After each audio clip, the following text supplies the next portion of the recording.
नमस्कार, आप देख रहे हैं न्यूज नेशन चैनल का डिजिटल प्लेटफॉर्म न्यूज नेशन स्तुति और मैं हूं आपके साथ पूजा वशिष्ठ। नवरात्र चल रहे हैं और नवरात्र के दौरान हम आपके साथ एक से बढ़कर एक जानकारी साझा कर रहे हैं और इन जानकारियों में जो हमें इन जानकारियों से अवगत करा रहे हैं वो हैं हमारे ज्योतिषाचार्य हरिगोपाल शर्मा जी। राधे राधे। आचार्य जी, आपका बहुत बहुत स्वागत है।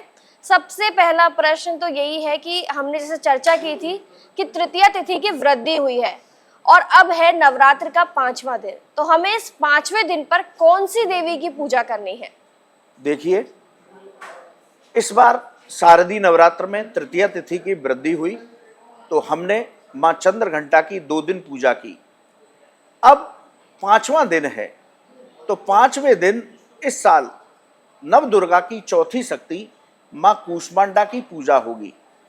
इनकी पूजा साधक को बहुत सारे फलों को प्रदान करती है। मां कूष्मांडा इस ब्रह्मांड की अधिष्ठात्री देवी कही जाती हैं। तो इस साल हमें 5वें दिन मां कूष्मांडा की पूजा विधि विधान से करनी है और करनी भी चाहिए। जी, तो 5वें दिन करनी है आपको माँ कूष्मांडा की पूजा। तो आचार्य जी, जानना चाहेंगे कि माँ कूष्मांडा की पूजा का विधि विधान क्या है, किस तरह से उन्हें प्रसन्न करना है, किस चीज का मुख्य रूप से भोग लगाना है? देखिए, सबसे पहले मां कूष्मांडा के स्वरूप को जानते हैं। मां कूष्मांडा अष्टभुजी देवी के नाम से भी जानी जाती है। ये शेर पर विराजमान रहती हैं और इनका स्थान सूर्य के अंदर है। सूर्य के अंदर ये निवास करती हैं, इसलिए किसी भी देवी देवता का इतना स्वरूप दैदीप्यमान नहीं है जितना मां कूष्मांडा का है। शास्त्र कहते हैं जब इस सृष्टि का निर्माण नहीं था, ब्रह्मांड का निर्माण नहीं था, तो मां कूष्मांडा ने अपनी एक मुस्कुराहट से ब्रह्मांड को उत्पन्न कर दिया था।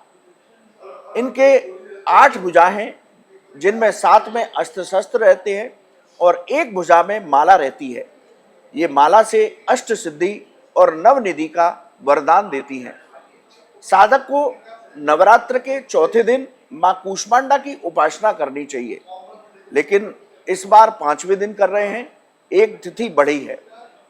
मां कूष्मांडा की उपासना व्यक्ति को बड़े भक्ति भाव के साथ करनी चाहिए। उनको विशेष रूप से मालपुए का भोग लगाया जाता है।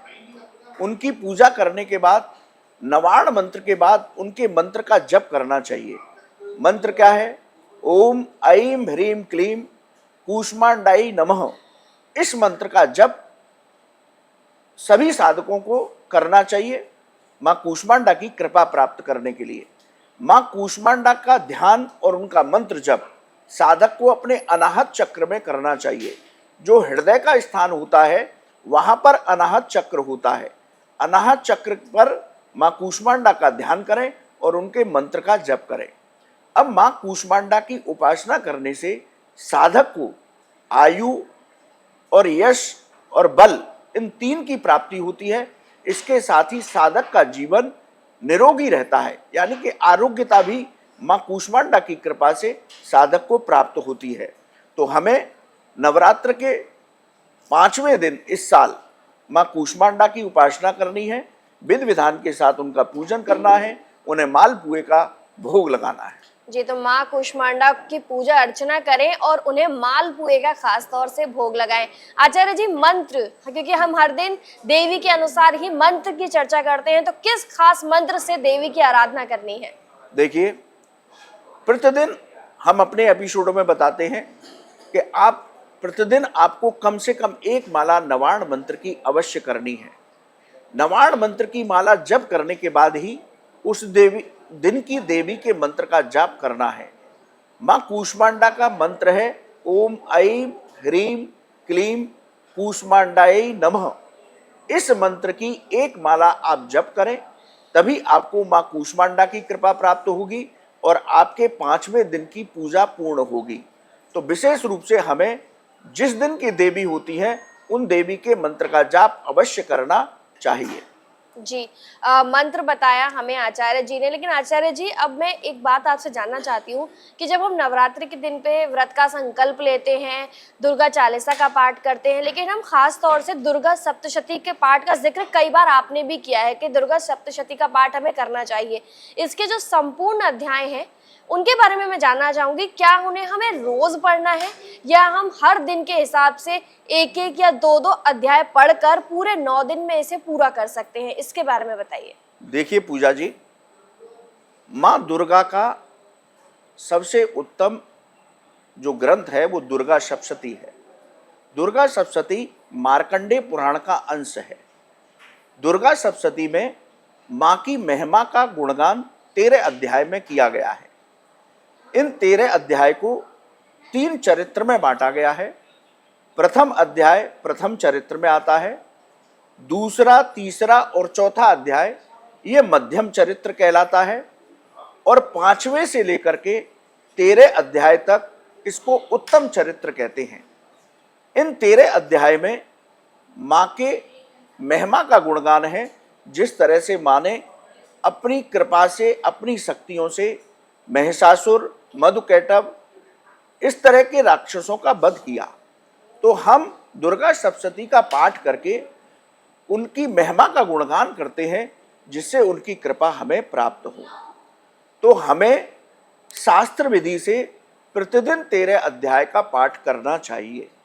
लेकिन आप प्रतिदिन 13 अध्याय का पाठ नहीं कर सकते तो उसका भी शास्त्रीय विधान शास्त्रों में दिया गया है कि आप दिन के हिसाब से 7 दिन के अंदर इस पाठ को पूरा कर सकते हैं।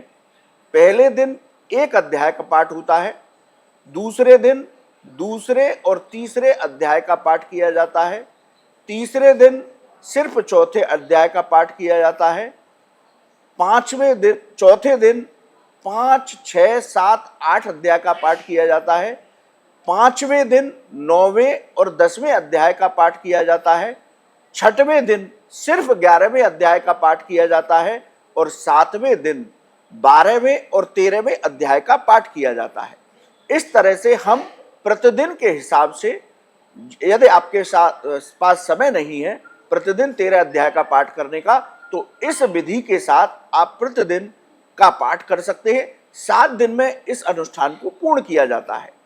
अष्टमी तिथि को दुर्गा सप्तशती में दिए गए मंत्रों से हवन किया जाता है, और 9वीं तिथि में कन्या पूजन करके अपने नवरात्र के अनुष्ठान को पूर्ण करना चाहिए। जी, तो आचार्य जी बता रहे हैं कि दुर्गा सप्तशती का पाठ हमें किस तरह से करना चाहिए। तो वो लोग बिल्कुल सावधान हो जाएं जो इन 13 अध्यायों को 9 दिन का विभाजन करके पढ़ते हैं। अगर आप 13 अध्याय एक साथ नहीं कर सकते तो जिस तरीके से आचार्य जी ने हमें बताया कि आपको किस किस दिन कौन कौन से अध्याय पढ़ने हैं, उस तरीके से आप दुर्गा सप्तशती का पाठ करें। लेकिन आचार्य जी, ये तो अभी हमने अपनी जानकारी दी कि दुर्गा सप्तशती का पाठ कैसे करना है, तो इसके अलावा क्या कोई और भी सावधानियां हैं कि हमें दुर्गा सप्तशती का पाठ करते समय उन्हें ध्यान में रखना है? पूजा जी, बहुत अच्छा सवाल किया। यदि आप दुर्गा सप्तशती का पाठ करना चाहते हैं बंधुओं, तो करिए, बहुत अच्छा है। लेकिन कुछ बातों का विशेष ध्यान रखिए। आप प्रतिदिन नवरात्र में पूजा करें। पूजा करने के बाद एक माला मंत्र जप पाठ से पहले नवार्ण मंत्र की अवश्य करें। उसके साथ ही आप के अंदर बिल्कुल भी संशय नहीं होना चाहिए कि ये पाठ का कोई भी शब्द मैं सही उच्चारण नहीं कर पा रहा हूँ।